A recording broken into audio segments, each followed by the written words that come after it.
Media TZ, usisahau kusubscribe.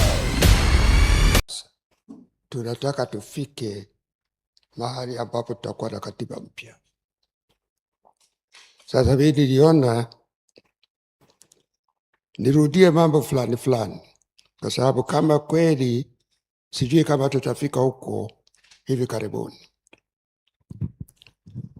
Jenerali alikuja kunihoji na aliuliza maswali mengi tu. Moja lilikuwa kama tutapata katiba mpya karibuni, na jingine nadhani aliniuliza juu ya Nchimbi.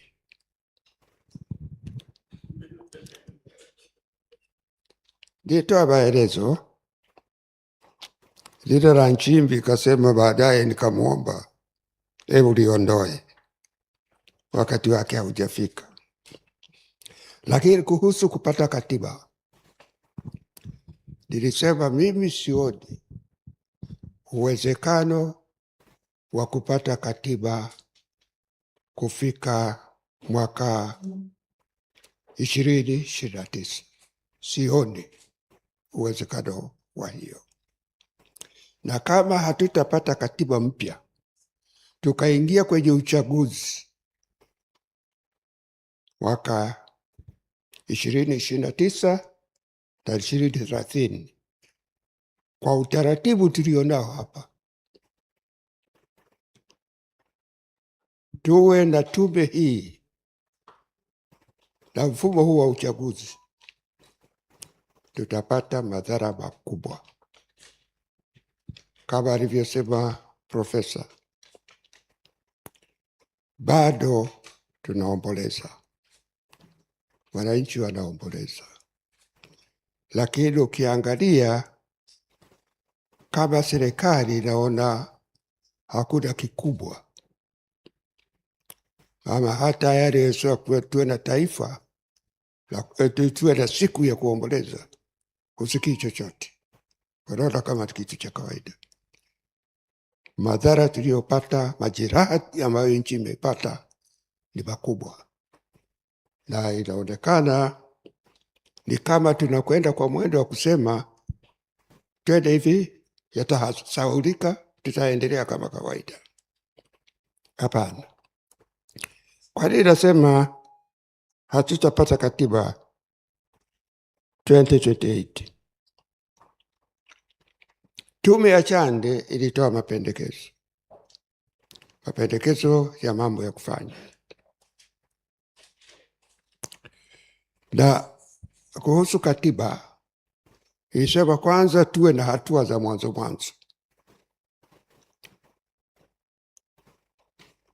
Kwanza uwe na kamati ya majaji wafanye kazi kujua nani walihusika katika vurugu zilizotokea 2025. Wamepewa muda, sijui ni muda gani wamepewa. Kamati ya Lila imepewa wiki 5, lakini kukiwa na mahitaji wataongezewa. Wakimaliza hao, uwe na kamati ya wataalamu wa kisheria, walinganishe katiba ya sasa, rasimu ya tume ya mabadiliko ya katiba na katiba inayopendekezwa. Tarudia yale niliyomwambia jenerali. Hiyo kamati ikishamaliza hiyo, ipate maoni ya wananchi. Hiyo maana yake ni tume nyingine, kwa sababu kama unataka kupata maoni ya wananchi, huwezi kuyapata kwa mwezi mmoja, lazima utoe muda wa kutosha, labda miezi 6 hivi. Sasa wakishamaliza hiyo, umepata maoni ya wananchi, then unachukua na tume ya maridhiano, na tume ya maridhiano haitafanya kazi kwa muda wa wiki chache ama miezi michache, kwa sababu kufuatana na ripoti ya Jaji Chande, tume hiyo itashughulikia masuala mtambuka, mambo ya kisiasa, mambo ya kijamii, mambo ya kiuchumi. Nadhani alipokuwa akieleza Profesa Akechi, matatizo ya tume zilizopita hayakuenda katika maeneo fulani fulani. Sasa kama tunataka kuwa na tume ya maridhiano, ni lazima ipewe muda wa kutosha. Sioni kama unaweza kuipata katika miezi michache. Sasa ukimaliza hiyo, ndio unakwenda kwenye katiba,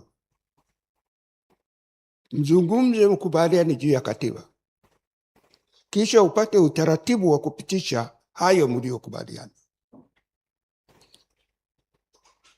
kisha ipitisha iende kwenye referendum. Ikitoka kwenye referendum, lazima kabla haijatumika uwe na kipindi cha mpito ambacho sasa sheria, kanuni, taratibu zitatengenezwa ili iweze kutumika katiba hiyo.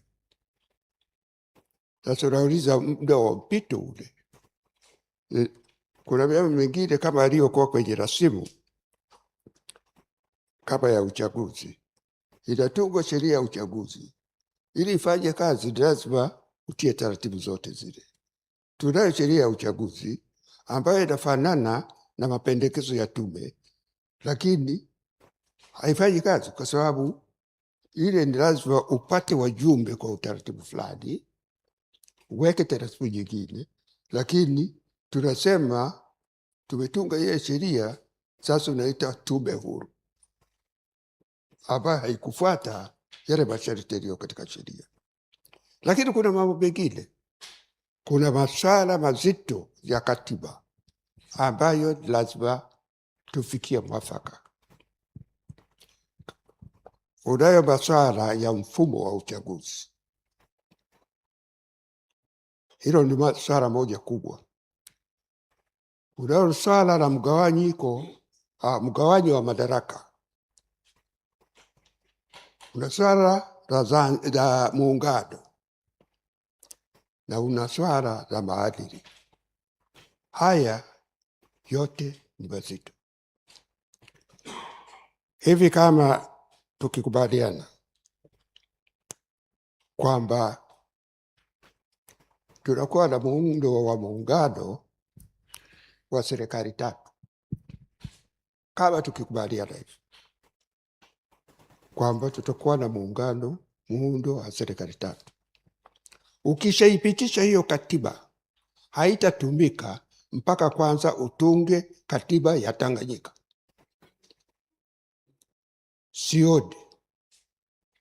Sioni katika kipindi hiki tunaweza kuwa na katiba ambayo tunaweza kuitumia uchaguzi ujao. Na yaliyotokea mwaka jana, kama hatutakuwa tuna katiba mpya ambayo inaweza kutumika, yaliyotokea mwaka jana yanaweza kuwa mabaya zaidi kwa kipindi kitachokuja. Mimi naona kama hizi tume ni kama utaratibu wa kwenda mpaka tusahau, lakini yaliyotokea mwaka jana huwezi kusahau, huwezi. Na tusipoangalia, sisi tulikuwa tunasifika kwamba ni nchi ya amani. Majirani zetu wengi walikuwa wanakuja kupata hifadhi hapa kwa sababu kwao hakukuwa na amani. Kama tusipoangalia,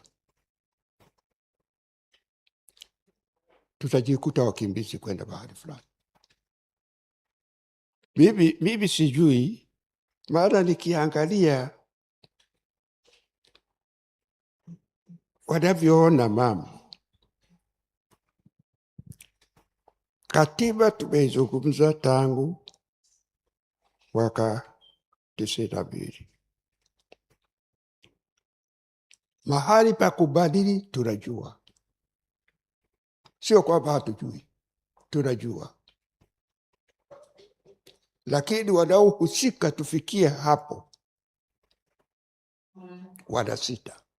Mimi sijui kwa nini wanasita.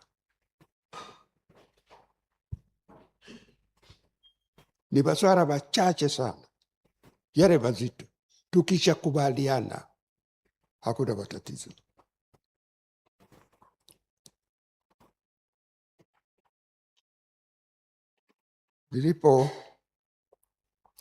Jenerali aliponiuliza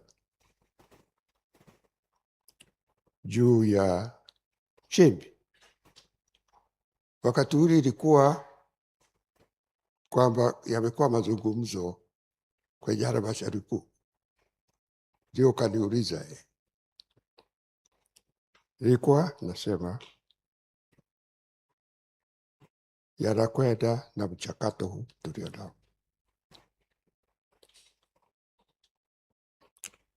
Nilisema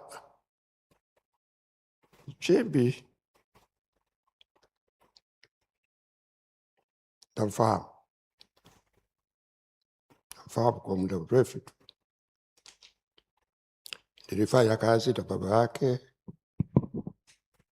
kwenye serikali akiwa police officer na kwenye chama kama katibu wa mkoa. John Nchimbi nilifanya naye kazi, tulikuwa karibu.